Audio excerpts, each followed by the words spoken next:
Hi, this is Shannon from No Shelf Control. Thanks for joining me on the channel again tonight. It is a lovely, crummy, dreary day here in Columbus, Ohio, but the tournament of books goes on, and so will we. I wanted to talk to you today about match number 7 in round 1. This pits 2 books against each other that are The Rabbit Hutch and My Volcano. Now, if you remember correctly, we saw My Volcano last week in the play-in round. My Volcano competed against 2 other books, 3 books total, to go forward in the tournament in the play-in round and come up against the Rabbit Hutch here in this match.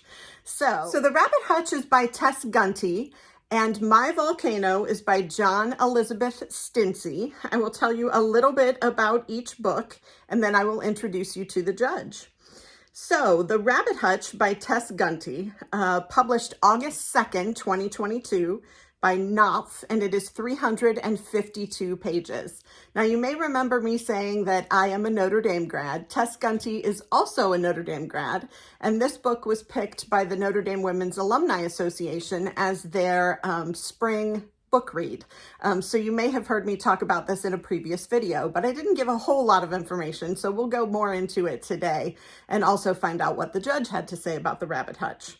But it is 352 pages, published August 2nd, 2022 by Knopf. And here's the synopsis of the book.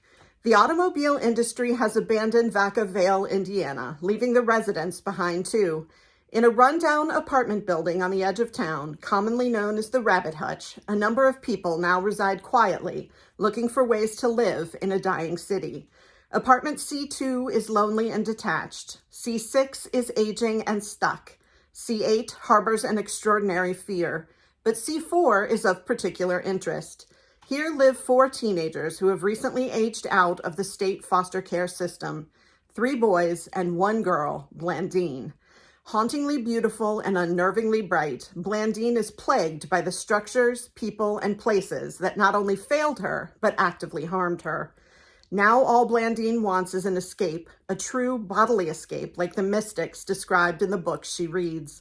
Set across 1 week and culminating in a shocking act of violence, The Rabbit Hutch chronicles a town on the brink, desperate for rebirth. How far will its residents, especially Blandine, go to achieve it? Does one person's gain always come at another's expense? Tess Gunty's The Rabbit Hutch is a gorgeous and provocative tale of loneliness and community, entrapment and freedom. It announces a major new voice in American fiction, one bristling with intelligence and vulnerability. So I guess the other thing I should say about The Rabbit Hutch is it is the one book in the tournament that I have read completely, start to finish. So I will have more opinions on this book than some of the others just because I've read it. So that is the synopsis of The Rabbit Hutch. I don't have to say it sounds good to me because I've already read it. It did sound good to me and I have read it. I gave it 4 stars. It was a challenging read in that there is some violence in it that is disturbing. So there are content warnings for human violence and animal violence. If one of those things or both of them is particularly troubling to you, you'll want to opt out of this book. But I thought it was really good. I thought that there were parts that were extremely academic. There is an entire conversation that happens with one person explaining a relationship to the other person in terms of government structures. So like they describe it as autocracy and democracy and oligarchy, and this entire discussion like frames up a relationship in those terms, and it is a lot. But most of the book is very accessible, very interesting. I understand that the book may have been modeled on South Bend, Indiana, which is actually where Notre Dame is, and would make sense. It is, you know, a town sort of like Vacaville, Indiana, and I can see the similarities. I also, with Notre Dame being in South Bend, can see the Catholic thread that runs through the entire book, with Blandine being so interested in mystics and saints. So a very interesting book. I enjoyed it a great deal, but that is the synopsis, and we will go on to the synopsis of My Volcano and then come back and talk about what the judge had to say. Actually, I need to introduce you to the judge first. So John Elizabeth Stintsey's My Volcano, I have to say about both books, I don't love the covers. So Tess Gunty's The Rabbit Hutch, we have this heart with an arrow through it. I read some reviews where people said, oh, I picked it up because of the cover. I don't get that. The cover looks like something she drew in her spare time, and I'm just not impressed. I wanted to read the book, but the cover is not what drew me in. Then for My Volcano by John Elizabeth Stinson, you've got this bird with this weird string in its mouth. It looks like bird slobber. I don't know what about this. I assume it's supposed to be off-putting because it is to me. But, I didn't say anything about the cover when we looked at it in the play-in round, but the more I look at it, the more it kind of bugs me. So not a big fan of the cover of either book, but we're not going to judge a book by its cover.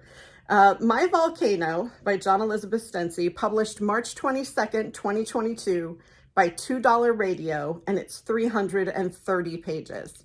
And here's the synopsis. I read the synopsis when I did the play-in round, but I'm going to read it again in case you didn't see that video. On June 2nd, 2016, a protrusion of rock is spotted by a jogger growing from the Central Park Reservoir. 3 weeks later, when it finally stops growing, it's nearly 2.5 miles tall and has been determined to be an active volcano.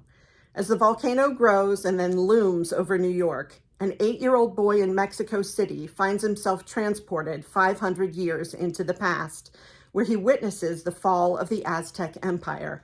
A Nigerian scholar in Tokyo studies a folktale about a woman of fire who descends a mountain and destroys an entire village. A white trans writer in Jersey City struggles to write a sci-fi novel about a thriving civilization on an impossible planet. A nurse tends to Syrian refugees in Greece while grappling with the trauma of living through the bombing of a hospital in Kunduz, Afghanistan. A nomadic farmer in Mongolia is stung by a bee, magically transforming him into a green, thorned, flowering creature that aspires to connect every living thing into its consciousness. With its riveting and audacious vision, My Volcano is a tapestry on fire, a distorted and cinematic new work from the fiercely talented John Elizabeth Stinson. And then it mentions that it is named a Best Book of the Year by Kirkus Reviews. It was a winner of the Sator New Works Award and longlisted for the Brooklyn Public Library Book Prize. So that is My Volcano. Now, I've read this synopsis at least twice now, and I still am not sure what the connection is between all of these different people and the small snippets of their stories that the synopsis talks about. So I assume that there's something about this volcano that impacts all of these people, but I'm really not sure from the synopsis, and I am interested to read it and find out. So that is My Volcano. Let's talk about our judge for today. So our judge for today is M.L. Kejera. He uses he, him pronouns, and it says he is the Gambian, Miles Moreland Foundation Scholarship recipient, Commonwealth Short Story Prize shortlistee, and such a normal guy. And then the folks at the Tournament of Books say that he is an Illinois-based Gambian writer. His work has previously been published or is forthcoming in Strange Horizons, Ada, the Los Angeles Review of Books, and The Nation. He was shortlisted for the Commonwealth Short Story Prize. So that is M.L. Kejera, and he will be judging the books today. So let's see what he has to say in terms of an intro to his judging. Here's what we've got. He says, I'll admit to an annoying habit when reading books that attempt to capture, in any way, the constant newness of the present moment. Nitpicking. You scan for the inclusion of anything recognizably outdated, false but was once thought true, simply forgotten and no longer funny, or embarrassing in hindsight, think memes. So reading 2 books that capture today so well was exciting. Both My Volcano and The Rabbit Hutch take a fragmentary approach with sections shifting not only from character to character, but jumping from genre to genre as well. Folk tales particularly make up a large part of My Volcano, and epistolary formulations are not infrequent in The Rabbit Hutch. Both novels can be described as kaleidoscopic, intimately about seeing the whole through parts. Both feature at least one character experiencing the world of at least one other character. What's fascinating and commendable about both is that they tie this fragmentation to the internet. managing to depict it in a way that might be called cringe in a few years, but is representative of the now. Both have as their audience, I imagine, people familiar with, as listed in My Volcano, Tumblr posts, Reddit, archived web pages, fan fiction sites, and archaic forums. Amusingly, both make slight use of emoji. So our judge today is funny, uses the word cringe, and talks about all of these modern forums that are used in both books.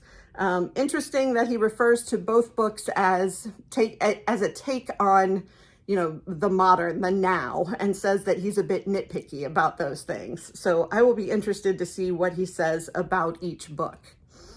So let's get into his opinion on My Volcano. So this is M.L. Kejera on My Volcano. In My Volcano, a volcano arises in New York City. A sort of apocalypse ensues, consisting of all the atrocities to which we are ever in danger of becoming numb. Eulogies to real people subjected to systemic violence break up the flow of the book. The easiest way to read The Volcano is an absurdist stand-in for all this systemic violence. Yet there's a more considered and layered approach to the absurd here, reminiscent of another writer who modernized folk tales, the incomparable Ryunosuke Akutagawa, who lends his name to a character, I believe. We get this perspective of the global effects of this volcano rising from the viewpoints of characters around the world, from scientists to receptionists to artists. And then here's a quote from the book. As the volcano hit its apex and then stopped growing, surrounded by rubble on the other side of the country, Michaela kept slipping her headphones on, turning the music up, and climbing on and off the BART to work at EasyRupt 3 days a week. But things were different. Now she almost always put the heavy lemon in her bag, causing her to have to switch shoulders several times on the commute, and every night she fell asleep and woke up in someone else's body. For reasons that should be especially obvious to Americans, I'm a bit hesitant when it comes to literature about other countries from Americans, even from Canadian Americans like Stintsy. That said, when there's evidence of research and recognition of larger biases, generally not just being a dipshit, it's always intriguing. American media is, of course, largely unavoidable. Writing that takes this into effect is always appealing to me.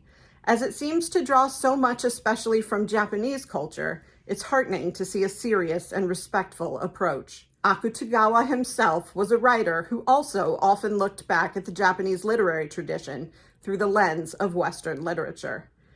My Volcano is a radical novel in the sense that it imagines total systemic renewal as a solution to current systems of oppression. It imagines all these violent vectors as ultimately attacks on human connectivity. On a micro level, it explores this disruption and detachment too. Characters are often watching others through screens, yearning to communicate what they're holding within to people whom they find it is easier to experience through the distance. So it does not make the book sound any more accessible than I thought it was, but it does sort of explain the relationship between all the people we heard about in the synopsis. So the easiest way to read The Volcano is an absurdist stand-in for all this systemic violence. And it says that basically all of these characters are related to one another and have had some impact from this volcano. So interested to check that out. Interested also to see what he says about the Rabbit Hutch and which book he picks. So let's see what his opinion is on the Rabbit Hutch. M.L. Kejera says, the Rabbit Hutch is about a small town, but other than one character's fascination with a European nun, it is focused too on exteriority, on being outside the skin, the self. The book is also centered around systemic violence, gentrification that affects a small town, the American foster care system, localized environmental catastrophe, and the predation of young women. Perspectives within the book largely consist of the residents of a rundown apartment building in the dying town of Zorn, which used to be a beacon of the United States automobile industry. They're tied together by an act of violence that occurs within an apartment. The book's varying sections make use of a fascinating leitmotif where a character expresses some wish for exteriority or escape, echoing our protagonist Blandine's deepest wish. Both novels end up being intimately about America, too. The Rabbit Hutch more obviously, but even My Volcano, which features time traveling to a Mexican empire, only does so in relation to the formation of the Americas. Yes, both novels tackle similar subject matter with similar lenses, but particularly over the course of the pandemic, I've been fascinated by literary depictions of the internet. Zoom is seemingly here to stay. Recent films, Glass Onion, White Noise, have addressed the pandemic directly, touching on how it feels we are more reliant than ever on the internet. In literature, I'm most interested in the direct ways that manifests on the page, what visually lingers from using the internet. In The Rabbit Hutch, Gunty underlines links that have presumably already been clicked in whatever fictional article we happen to be reading. This is not to say that Stintsey's fantastic novel doesn't have pertinent things to say about our usage of the internet. But I've been thinking of this sentence from The Rabbit Hutch since I read it.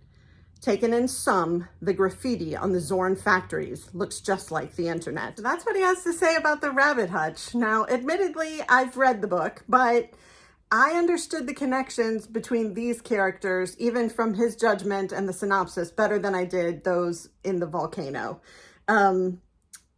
They all live in one apartment building, and so they have this relationship to one another that goes back and forth as they talk about what's happening. You hear some of the same stories twice from different perspectives, which I always think is interesting. I recall that Jennifer Egan does that a lot in Welcome to the Goon Squad and The Candy House, and I really enjoyed that there. But that is his review of The Rabbit Hutch, and we shall see which book he chooses as the winner. So let's look at his judgment now. So here we go. Tying fragmentation and the internet to the modern condition is brilliant on the part of both books, but The Rabbit Hutch simply comes together more for me as a book. I frankly don't feel qualified to say whether that determines one book is better than another, if anyone is, but it does speak more to me as I am now. Fragmentary work has one naturally thinking of sequentiality. Both books have sections that go over the sequence of events we've just been reading about in a straightforward list manner. The Rabbit Hutch, however, goes further by having a character with an interest in comics, the medium of sequentiality. It even includes sequential images, the definition of comics offered by Will Eisner, some reminiscent of the wordless novels, precursor to the American comic book, of Franz Mazariel and Lind Ward. The images in question are full-page splashes that recreate the events of the book from the perspective of this one character. Both novels are fascinated by the multimedia experience that is the internet, but The Rabbit Hutch is itself multimedia. So yeah, it boils down to one book having pictures and the other one not. Happy reading. So that's interesting. In two books that the covers I feel are lacking, and he chooses a winner based on which one has pictures. I have to admit, until he mentioned the pictures, I did not recall that The Rabbit Hutch had pictures in it, and it's not that long ago that I read it. But yes, there is a character that is interested in comics and considers himself a bit of an artist, and he draws several pages of splashes that depict the incidents that are happening in the book. But I didn't even recall that, so that certainly didn't color my judgment at all. I am interested that he sees both books as truly reflective of the modern and the now, with references to Zoom and the internet and modern online forums, but that he thinks The Rabbit Hutch is a bit more in tune in that direction, and just really enjoyed the fact that Tess Gunty uses pictures to tell part of her story. So The Rabbit Hutch will proceed in the tournament, and unfortunately My Volcano will be left behind, though it did make it through the first round in the play-in round. So I will be back on Monday with match number 8 in round 1, the last match of round 1. And then we will continue with round 2 throughout next week and a few days into the following week. So I hope that you are enjoying this series of Tournament of Books videos. And I will be here over the weekend to tell you about a couple of great book reviews that I'm really excited about. So I hope you'll join me for that. If you're enjoying this, please click like and subscribe. I love coming back to you with more and more videos, and your support really helps me with that. I've been asked recently to talk about the fact that I do have a wish list at the bottom of my description on the videos. So if you are so inclined and would love to send me a book, I would love to have that.